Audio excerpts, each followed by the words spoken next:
Alam ko, nandito lang yun sa paragraph 2. Huh? Hello? Anong ginagawa mo dito?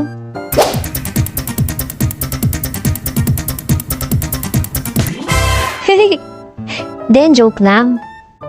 Pero totoo, mag-subscribe na kayo. Ako nga pala si Nile.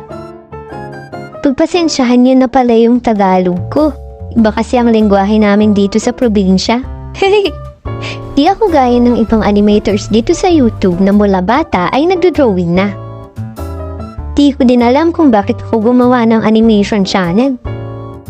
Basta at some point, nahilig lang talaga akong manood ng mga animation stories dito.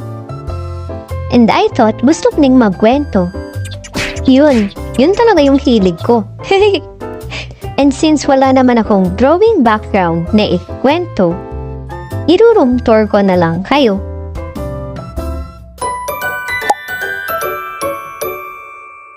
Nile's room tour. Welcome sa kwarto ko. Since introvert to, gusto ko munang magpakilala gamit ang mga gamit sa kwarto ko.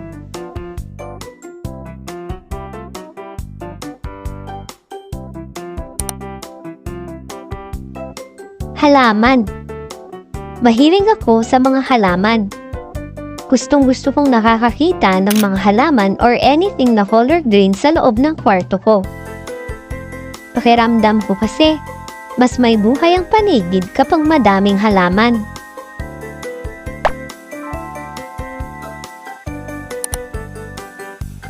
Travel.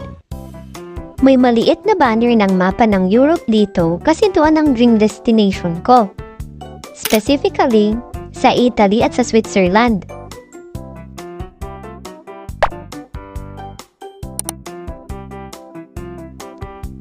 Sentimental.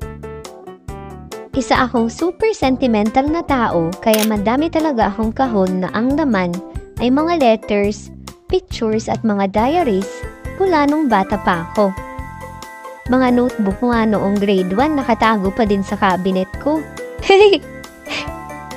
Ewan ko, parang pakiramdam ko kasi one day kakailanganin ko ulit siya. Kaya hindi ko matapon-tapon. Ganon din ba kayo?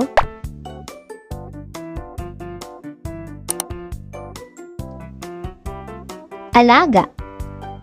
Mahilig ako sa aso. At ang pangarap kong breed ay corgi. Gusto ko sila kasi para silang mga hotdog na mataba tapos kapag naglalakad kumikendeng-kendeng. Basta, sobrang cute. Kaso, ang mahal nila. Kaya mag-iipon muna tayo.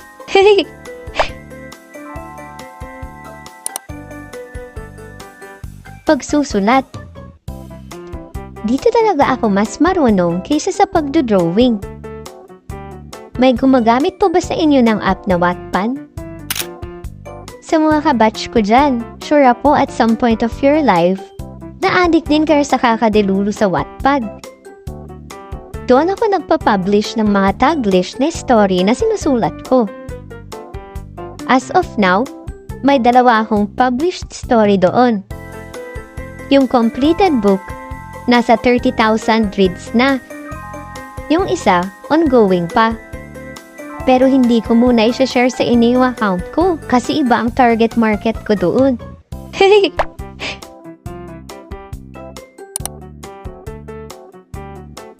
Nightlight. Matatakotin akong tao kaya hindi ako nanonood ng horror movies. As in never. May mga napanood na ako pero dahil lang yun sa pinilit nila ako. Hindi ako nakakatulog nang walang nakasinding ilaw.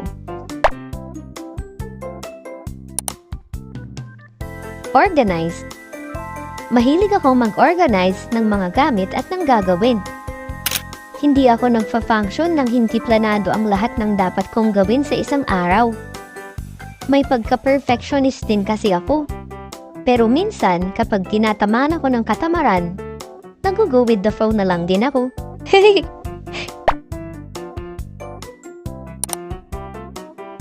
Fangirl. Fan ako ng P-pop girl group na BINI mula pa noong 2021. Mula nung nag-debut sila sa unang single nila na Born to Win. Nakita ko na din sila numerous times sa mga mall show at sa isang public concert sa Baguio. That time, hindi pa sila ganun kasikat. Pero proud ako sa girls sa tinatamasa nilang kasikatan ngayon.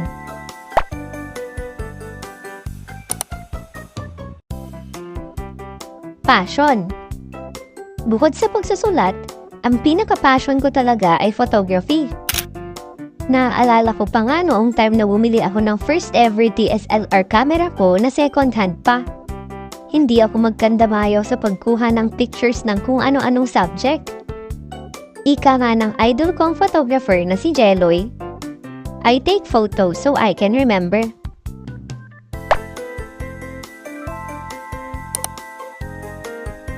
Hobby.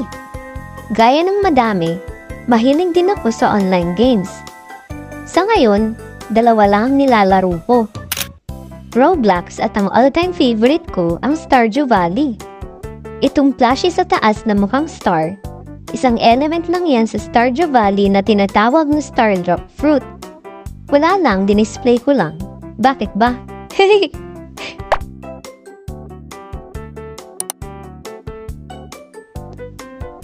Beanbag, aka may tambayan. Dito ako madalas nakaupo kapag nagsusulat ng story, o nag-e-edit ng photos, o nagbabasa, o nagdo-drawing. Basta, katuwang ko to sa lahat ng tape ko sa buhay. Pakiramdam ko kasi, nakalutang ako sa ulap kapag nakaupo ako dito.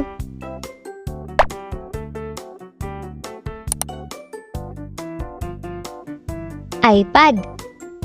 Dito ko ginagawa yung mga digital art at animation ko. Full storage na nga eh. Pero functioning pa naman.